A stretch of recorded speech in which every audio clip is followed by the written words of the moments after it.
On this episode, we'll discuss using graphics to increase engagement in every area of your church.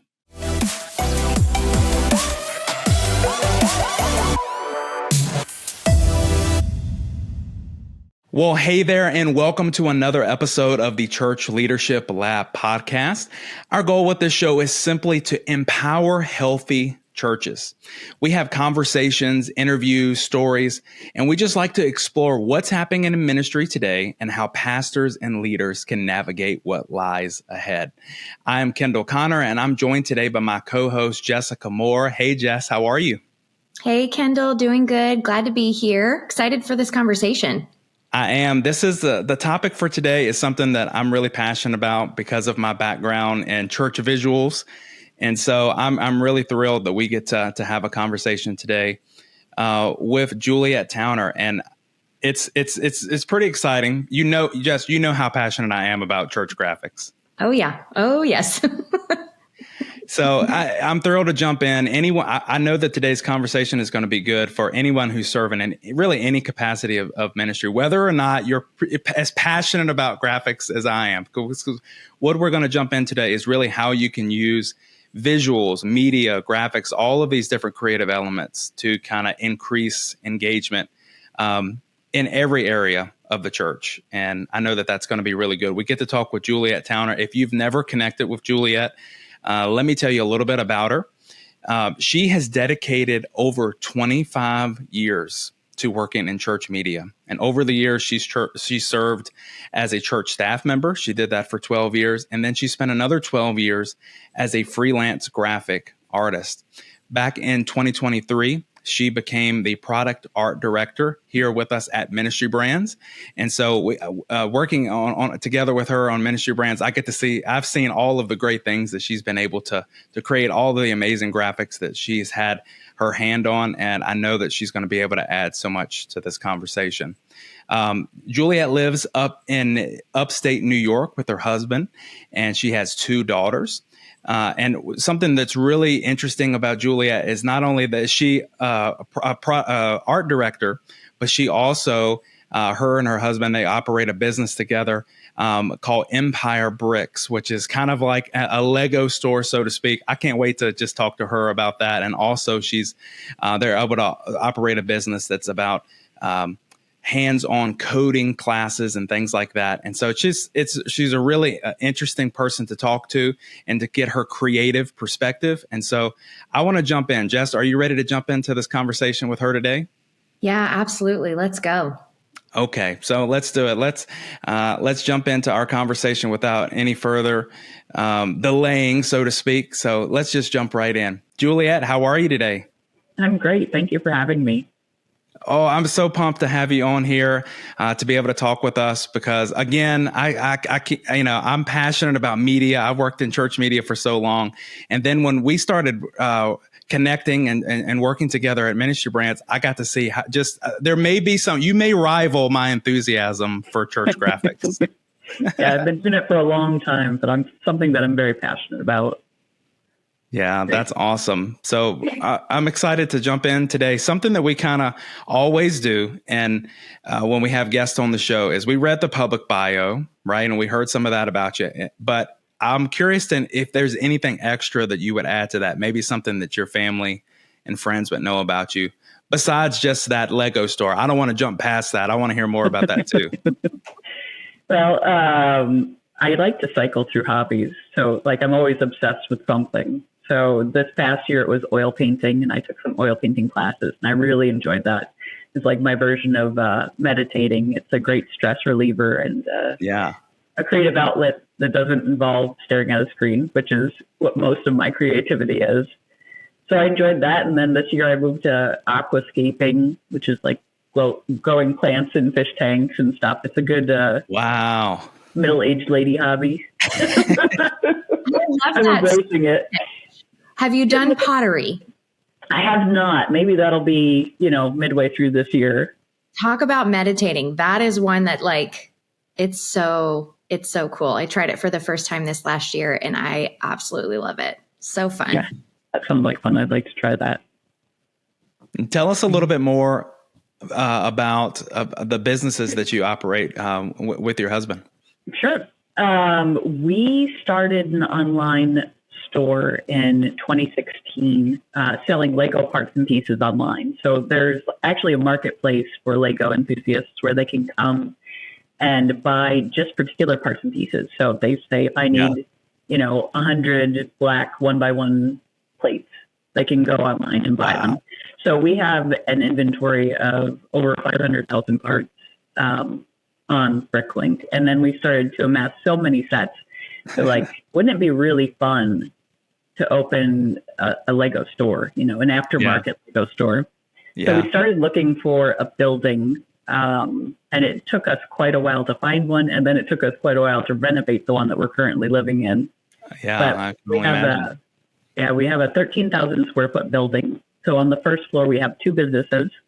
One is our Lego store, which we sell new, used, just minifigures a la carte. And those are the little people. Yeah. And we have a station where you can just pick through bricks and find what you need, and a place where you can build minifigures, all kinds of stuff. It's a fun destination for families on weekends here. And that's really what we wanted to add to the community, is a place where people can bring their kids that's safe and educational. We also have a coding school for kids on the first floor, where we have it's an after school program where we have teachers that teach them how to code to create video games, how to design for 3D printing, how to program drones. It's just, sky's the limit as to what the kids can do in there. That's amazing. So cool and very fun. And what amazes me about you is there's all of that. And then on the other side, there's also all of the creative and all of the graphics and the design and all of that. I'm just curious, before we move forward, how do you feel like those two worlds, kind of overlap? Is there any similarities between those two worlds? I have learned a lot through working on the back end of websites through Ministry Brands that have helped me with the back end of the commerce side of the Lego store. So Ministry Brands has been very helpful in teaching me things that I would have never even thought to research, honestly.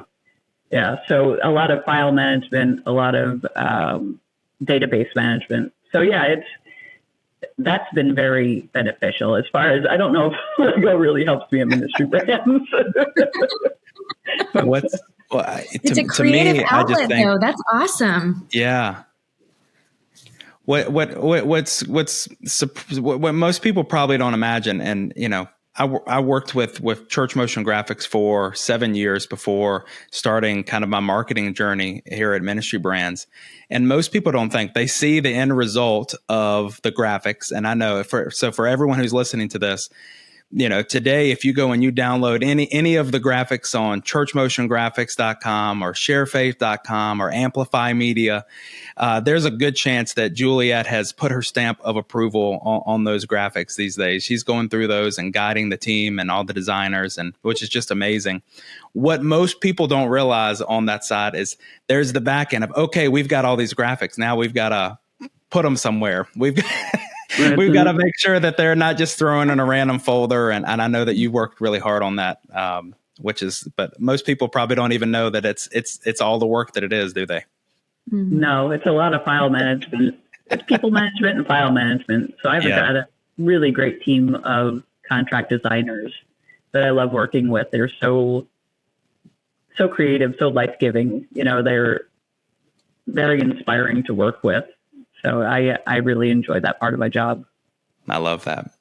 I know that before Jess can jump into the next question, but before I do that, I just want to ask this question and put you on the spot a little bit. How many graphics would you say that you have seen come in from and go to these sites over the years that you've been working? If you had to just give a rough estimate of how many church graphics have come across your desk in all this time. That is a rough one because it's been so long. I've been doing this for, in the 12 years that I was a freelancer, I was working for a number of different companies at that time. Yeah. And sometimes I was doing creative direction as a contractor too. Yeah. So I would say, I don't know, maybe like 30,000 Yeah. years. I bet. It's a lot. It's incredible. That is a lot. Okay, so obviously through Ministry Brands, you are providing graphics to primarily ministries, churches. Okay. And so there's a lot of thoughtful design behind this, understanding kind of the niche market that we serve, right? So it's not, you have to think about it a little differently. And so why do you think visuals are so impactful when it comes to specifically church communication and engagement? I think that visuals create an emotional connection. They help people engage with the message, and they convey a story in a way that words alone just can't. And for me, being a very visual learner, for me, that will stay in my memory much easier than the words, of the sermon. I remember I went to a church out in Michigan for a short time, and they made some of the most amazing videos and did some of the greatest skits. And those have stuck with me for years and years afterwards. Yeah. I think that, they say a picture's worth 1,000 words. That's true. A well-designed graphic can draw somebody in, and it'll help people remember the message. And it can also help them feel like they're part of a greater community, I think. Yeah, agreed completely. That's a great point.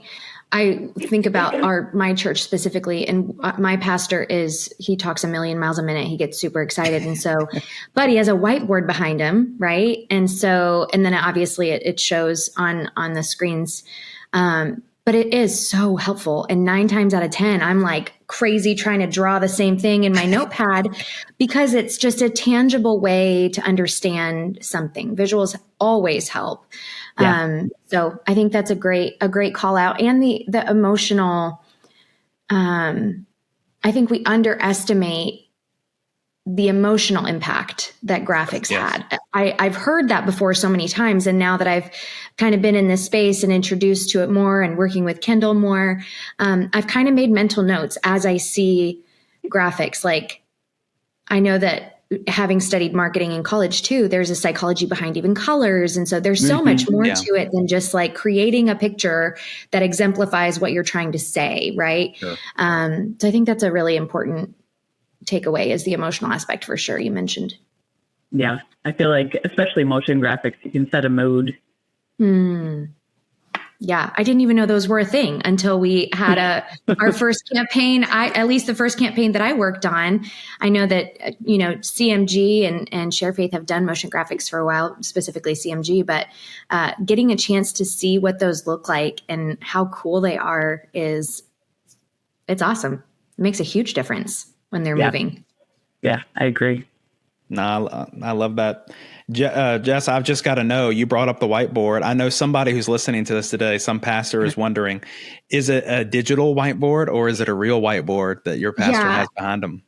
Yeah, Which it's one? digital. And I said whiteboard, but it's actually a blackboard. It's actually like the black screen. And he's pretty much always on the like yellow marker looking thing. And it's a lot of stick figures. But listen, it works. Definitely gets that has such ESPN vibes to it. I'm just thinking, okay, I speak occasionally at our church. I'm like, okay, I got to figure out how I can get one of these up there. I love that.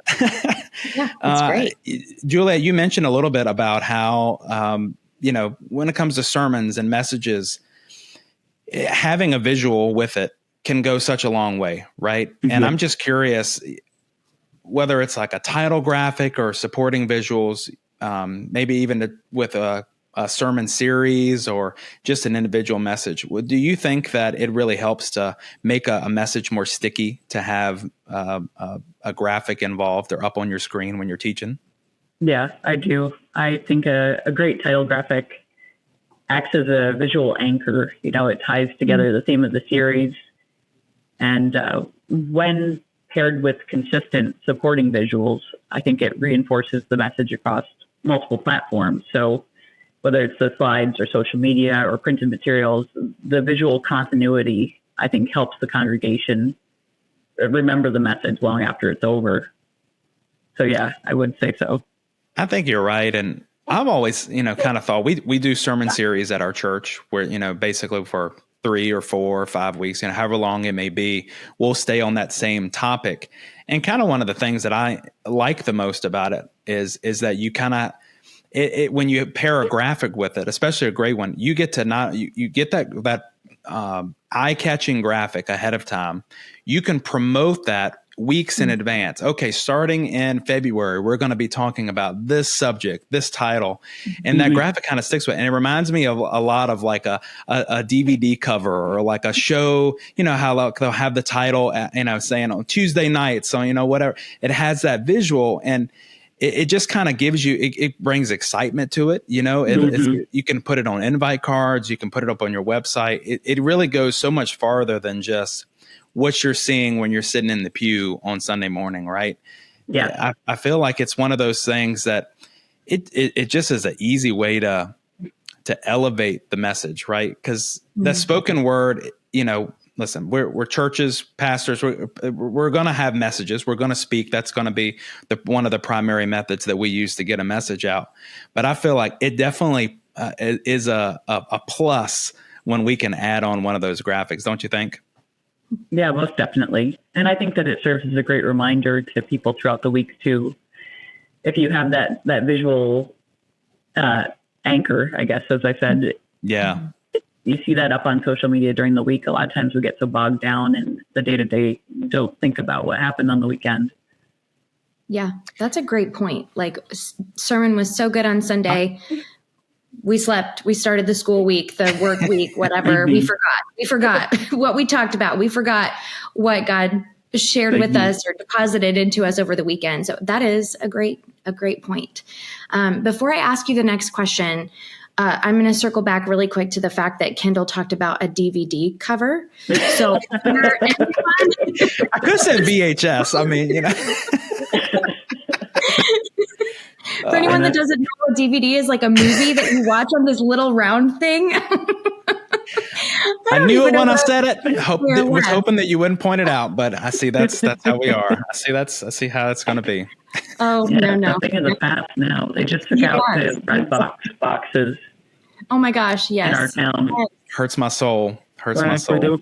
I know it. Okay, back to our questions. So, another piece of church services, generally speaking, that can become very monotonous is announcements, right? Week to week, we're celebrating our new visitors. We're talking about ways to give and upcoming events and how to get more information. And so, Juliet, help us understand or explain to these church leaders, how can graphics be impactful? How can you use them to kind of help not make that white noise as people who come every single Sunday have to hear these announcements yet again?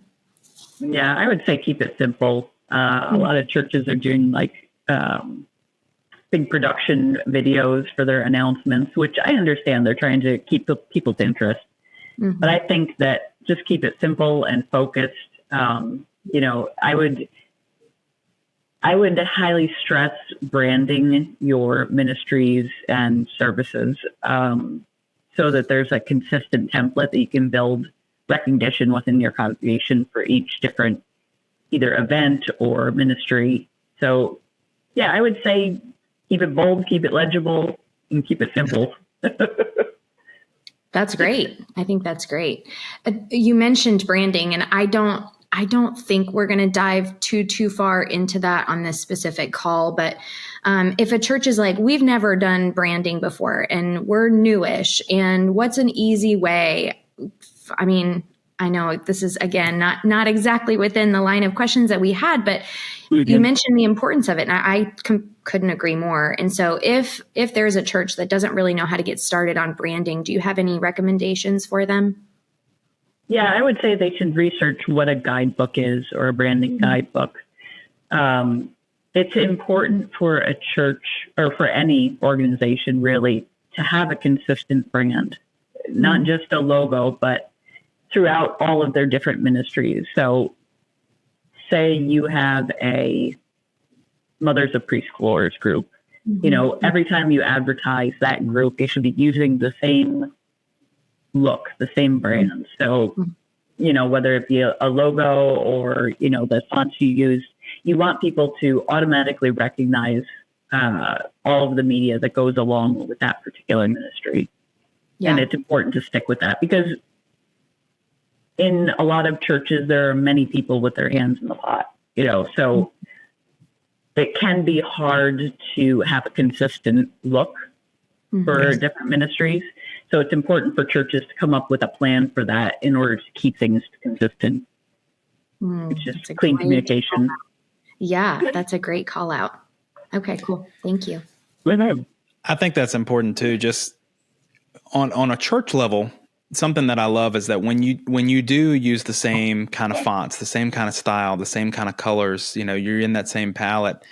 When people see it, they'll recognize your church before they ever see your name or your logo, right? I think that's, what takes branding probably on a different level than just a logo all by itself. But if you think about it, the same principles can kind of apply to individual announcements or events. Okay, so every time we talk about, small groups or, a ladies event that we're doing or, whatever event you may be trying to advertise, every time, as you said, Juliet, using that same kind of look, the same kind of colors, the same kind of fonts, or in this case, think that same kind of graphic. Every time they see that graphic, they know that it's associated with that particular event or announcement. And so when they go to sign up when they hear about it on Sunday, they see it up on your screen. And then when they go hunting on your website to sign up for it, right? They see that same memorable look. There's power in that, don't you think? Oh, definitely. Continuity is key.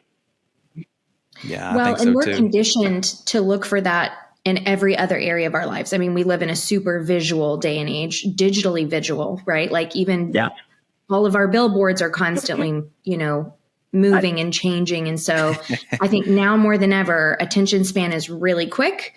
And you have to be able to be recognizable in that 2 or 3 seconds of attention span that folks can give whatever they're scrolling through social media or looking at your website. Yeah, I think that's a great call out, Kendall.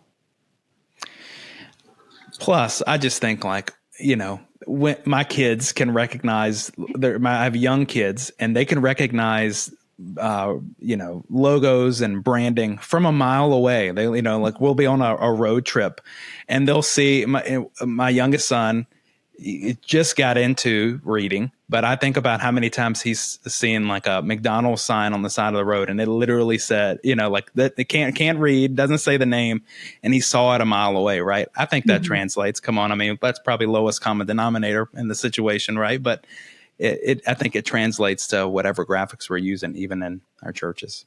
Yeah, I agree. Julia, I know you're passionate about kids ministry just because I know how much media, the kids related, that you've been involved with. Can you tell us, is media and visuals, are they important to children's ministry? Oh, definitely. Kids are so media focused right now. Unfortunately, I know a lot of kids spend a lot of time on iPads, but if we can focus on bringing stories to life, by illustrating relatable Bible characters, kids love being involved too in the lessons. Yeah. So, we also offer like interactive games, that are media based. So we've got like, tell us about these. I want to hear it. Yeah, I want to hear about the games. So we have one that's like Wonder Fur that has been on our website for a while. It shows a little bit of fur, and you have to guess what animal it comes from. But I've heard stories of people using it in Sunday school class, and they said kids get so excited they're jumping out of their seats. So if there's any way that we can get them as involved and excited about Sunday school curriculum as they are about watching YouTube videos, I think that that's really important, and it's it brings the Bible to life for kids. Mm-hmm. And you've been able to have your hand in not just the games, right? But I'm trying to think of some of the other materials that we have available on these 3 platforms for kids ministry. So we have songs, right? We Yes. lesson videos. Can you tell us a little bit more of which things that we've had available and how they're kind of beneficial to teaching? Yeah, we have over at Share Faith, we have complete Sunday school curriculum. So pretty much any Bible story that you can think of. I've actually used them all up at this point, so I'm going to have to go back and start doing them over again. But we've got everything from, Moses to Revelation. So we have lessons that are like a narrated cartoon that tell the story of that character. And then we have peripherals or printable materials. So we've got coloring pages and spot the difference and bookmarks and mazes and all different kinds of printable materials that kids can take home or they can do in their Sunday school class. There are interactive questions, built into like a presentation. So you can go through it with the kids and ask them questions about the lessons they just learned. And then the curriculum literally goes through every part of the Sunday school lesson, giving you games and all different kinds of activities that go along with the lesson. And there's also VBS curriculum up there, which gives you 5 days of lessons and materials. Yeah. I know that you're really passionate about the kids graphics and media that you've been able to help. Let me ask you this. What is it about the kids ministry media that gets you excited? I love the visual aspect of it. I love working with the illustrator, to make all of these kids cartoons. I love working with the narrator, finding different people with different voices. It can change the feel of the video so drastically. I'd love to continue to produce more videos and hopefully move into more detailed animation in the future. So I was just talking to my husband last night about how I'd love to make a VBS curriculum from scratch. In the past, we've used existing lessons. Yeah. And I'd love to do like a mad scientist VBS, where you bring in gross or weird stuff from the Bible and, I'm here for it. I mean, sign me up. I'm here for that. That's awesome. That's so cute. You got a lot of material with the plagues, man. There's lots of weird. Oh yeah. Yeah. Also, I want to make a note really quick. My husband and I used to serve with preschoolers, and I loved it so much because those 4 and 5 year olds are completely unfiltered and sometimes unhinged. And I will say that we had a couple of kiddos in our class that were special needs, and the level of engagement that those kids had with visuals was amazing. Yeah. Amazing. So just kind of keeping in mind the value of that, with kiddos in your classroom who just have a hard time sitting still or, that's just not within their capability for whatever reason, knowing that there is so much value there. And so it is a way to connect with all types of kids, all the kids in your classroom. And we saw that firsthand, with our classroom. And so especially those little guys, and there's obviously age level appropriate material. And so, we had little bitties for a little while. We had some 2 and 3 year olds, and then we moved up to the 4 and 5 year olds. And so content looks different for those. And I don't know that that's always the case at every church. At our church, that's kind of the way it was handled. But there's a lot of thoughtfulness that goes into creating this content based on the age groups. And so, you can be confident in that if you want to explore any of these options, any of these products, they are so well made. And they're, like you said, Juliet, there's the supplemental resources. This is such a blessing to churches who either it's not within their ability to create curriculum or whatever. Like you said, Julia, I mean, I've scrolled these pages so many times just because I'm curious. And at one point I was looking for stuff for my kids, over the summer, as we were traveling to be able to have resources for them while we were traveling. But, it is all in one. Like these kits are everything you would need on a Sunday morning, which is amazing, right? So just wanted to call out those two things, just knowing that there's all different types of kids in your classroom. And I think those visuals are extremely critical, especially for kids that have special needs. And it's really powerful to see that message can come across to them just as well with those visual resources. It's incredible. And, it kind of gets me thinking, and you kind of started on this point, Jess. So you may, at a church or a leader that's listening to this today, you may not have someone who has the availability, has the time, has the resources to come up with kids ministry materials, or also on the other side of that, graphics or videos and things like that. Julia, what would you say? I mean, if a church does not have the time and the resources to be able to kind of create everything on their own, what would you say is the best route for them to go if they want to get more creative at their church? I would look for pre-designed templates tailored for churches. I think that's the easiest way to go. And now it's very easy to take existing church graphics and edit them. It's easier now than it has ever been, I would say. And you can also leverage free resources, in Google Fonts and Unsplash. And, there's so much information out there now. There's no need if you don't have the resources to have someone on staff, it should be relatively easy to have a volunteer search for the graphics that they need and find them. Yeah, no, that makes so much sense. And it kind of takes some of the pressure off, right? Because I feel like because there are so many tools and things available these days, people think, okay, well, I've got to figure out how to design everything on my own. But there's a lot of comfort in knowing, that there's templates and resources that are already ready-made that are out there that you can just download and just kind of take some of the pressure off, don't you think? Yeah, most definitely. Makes me feel better, Yeah. When I worked in a church, everything was from scratch. I mean, I was making motion graphics. I was making all of the, the sermon graphics and all the print materials and everything that went with it. It was a full-time job.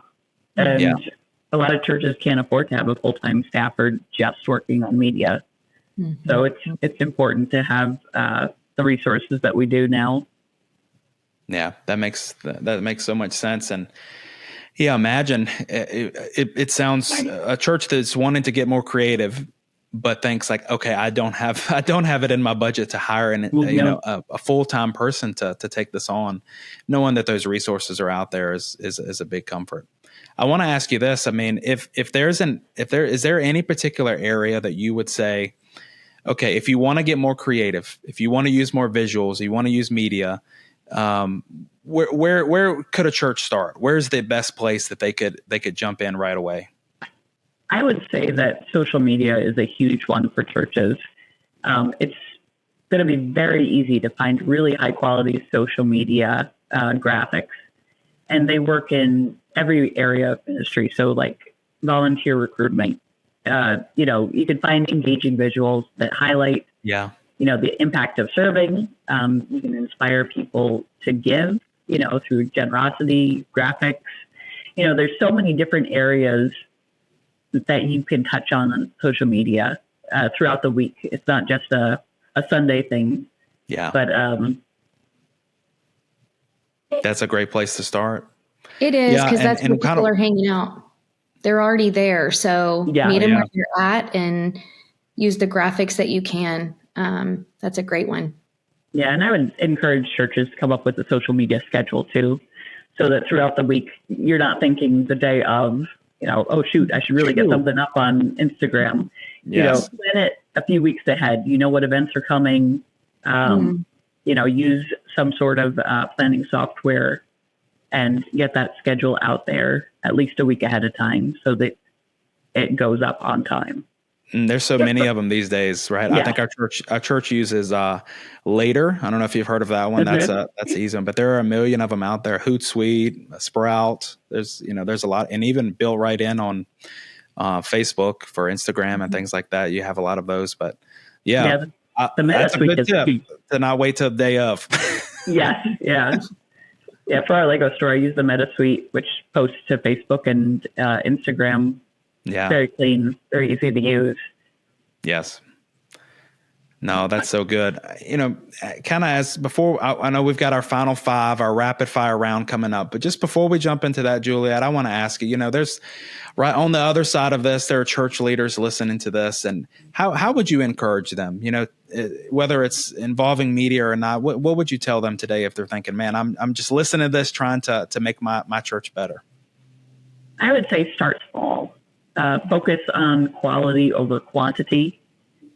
Choose a few key areas like sermon slides or social media. Develop consistency with your visuals. Like we talked about, having a brand book or just trying to experiment with a brand for the first time. Yeah. And just keep it simple. Experiment, learn what resonates with your congregation, and build from there. There's no need to go full bore and start all at once. The growth is a journey. And you'll get there. Just be simple and start small. That's great. Wise words, right? Yeah. Branding and announcement slides. Start there. Yeah. Exactly. Yeah. Awesome. I love that. Jess, do you want to start us off on our rapid fire round? Yeah. Okay. So Juliet, these are going to be like what comes to mind when we ask you these questions. So what is one book on this subject, or it doesn't have to be on the subject, that you would recommend to church leaders? Communicating for a Change by Andy Stanley. He's wonderful. Yes, he Nice. is. Great book. Nice. I'll take the next one. What is the last thing that you listened to on Spotify or Apple Music or wherever you listen to your music? I've been listening to a lot of electronic, like background music. I can drop a link. I don't know if where you post this, there's a place where you can. Yeah, we need the link. We want to provide a link for sure. All right. And I gotta know, is it Spotify or is it Apple Music or somewhere else? It's Spotify. Yep. Okay, you're with me. You're with me. I'm a big Apple guy, but I don't know what it is. I've been stuck on Spotify for like a decade. I don't know. That's where I hang out for my music. Mm-hmm. I find that like more instrumental music helps me focus in my job. My job can get pretty repetitive, when I'm doing file management and whatnot. So having something just in the background droning on helps me to focus. For sure. I can't listen to music with lyrics when I'm working because then I'll just type what I'm hearing, right? Creative brains. This is how we work. Yep. Okay. So what is your favorite piece of technology or software right now? Right now, I've really been liking Figma. I don't really know how to describe what Figma is, but it's like a mix of InDesign and Photoshop. So it's really easy to use. It's very intuitive, but it's a great place to build out, like to plan projects, use it as like a whiteboard or to make graphs. Yeah. It's just a really, really intuitive program that I like a lot. Simple to use, but makes everything easier. Yeah, what's so crazy about Figma is I had no idea until I started working with the creative team at Ministry Brands that you can use Figma for graphic design. You can use it like a graphic designer, and then you have the Fig Jam side of it where it's like so good for planning and working together. So I'm a big Figma user myself. That's awesome. Yeah, I love it. Makes my life so much easier. That's a good recommendation. Do you have a quote or some advice that's maybe stuck with you over the years? I don't know if it's a quote, but like the Serenity Prayer has been stuck in my head over the past year. Wow. Just there's things that I can change that I need the courage to change, or to power through my fear of failing, or and then there's so many things that I can't change. With the news and the politics of the past few years. Sure. Knowing that there's things that I can't change, so there's no point in me worrying about them. Being able to just surrender. Yeah, I love that. So it's constantly running through my head every time I get to something where it's like, I don't think I can do this, but I can do this. I just have to be brave. But there's other times when I can't change this. I just have to accept it and move on. That's a really good reminder. Okay, last one. What's one thing you'd like to communicate to our audience of church leaders? I would say don't underestimate the power of visuals.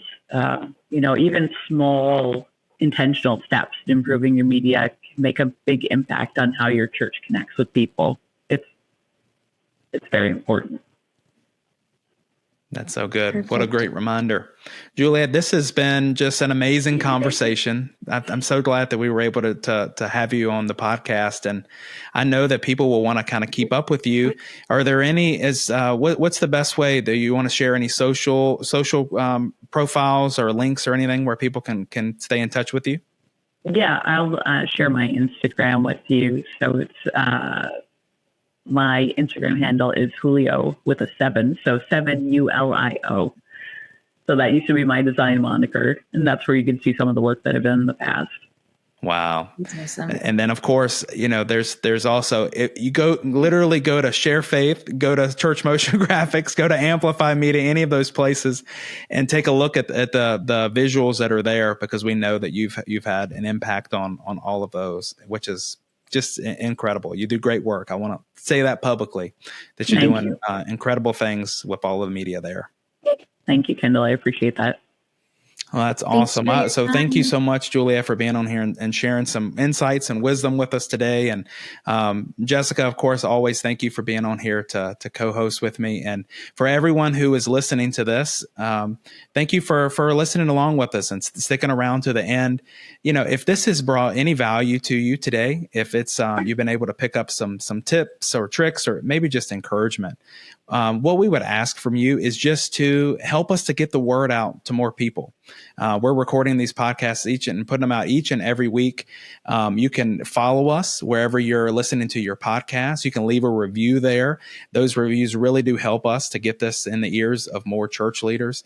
And if you're watching over on YouTube, drop a comment, subscribe there and to our channel. We'd love to have you there as a part of our family. All of these things are just helping us to get the word out. And hey, a simple share it, send a link over to someone else who is serving in ministry. It really goes a long way, and we really appreciate it. Thank you for being with us today, and we hope to see you next time right here on Church Leadership Lab. This episode of the Church Leadership Lab podcast is brought to you by Ministry Brands, the largest provider of church technology software. Over 90,000 churches rely on Ministry Brands for their single platform solution that brings together all the digital tools a church needs. From online giving to websites to church management software and more, Ministry Brands is leading the way in simple to use, innovative solutions, all with the goal of empowering healthy churches. To learn more, visit ministrybrands.com.